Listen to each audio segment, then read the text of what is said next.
Hello everyone, আসসালামু আলাইকুম। Myself Jantu guys, welcome to my another blog. দেখো গাইস, আমরা ঘুরতে আসছি এক জায়গায়। তো এখানে এত বৃষ্টি পড়তেছিল, দেখো এই যে আমি ভিজতেছিলাম।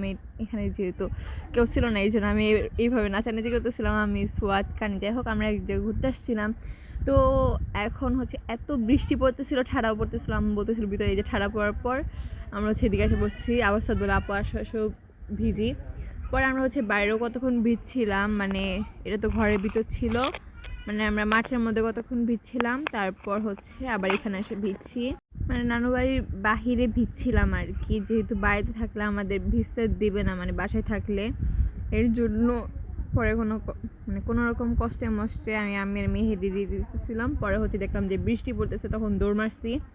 যাই হোক, আবার আরেকজন মামা হচ্ছে মাছ মারতে গেছিল, ওইখান থেকে মামা দৌড় দিয়ে আসছে, যে ঠাড়া পড়তেছিল। আবার সোয়াদ এখানে উঠান ঝাল দিতেছিল কাঠি দিয়ে, তাই দেখাইতেছিল। এই দেখো ওদের অবস্থা সেই লেভেলে সুন্দর ছিল।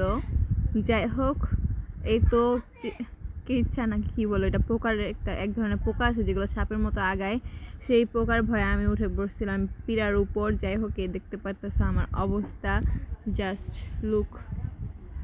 আর অবস্থা একদমই খারাপ ছিল কোনো রকমে, মানে যেগুলো পড়াচ্ছিলাম সেগুলো পড়ে আমি হচ্ছে ভিজতে এসে পড়ছি। আর হচ্ছে আজকের ব্লগটি এ পর্যন্ত। সব ভালো থাকবেন, সুস্থ থাকবেন, টাটা। আর হ্যাঁ গাইস, তোমাদের কিন্তু এরপর আমি আমার নানুর বাড়ির ট্যুরটা দিব। তোমরা কিন্তু অবশ্যই কমেন্ট করে জানাবা এই ভিডিওতে। আর এটা কিন্তু আসলে আমার নানুর বাড়ি ছিল না, এটা আমরা আরেকজনের বাড়িতে ঘুরতে আসছিলাম সবাই মিলে। এটা হচ্ছে কেউ থাকে না অ্যাকচুয়ালি, আমরা জাস্ট আসছি। আইসা আমরা মানে এক ধরনের কি বলে জমিদার বাড়ির মতো। যাই হোক।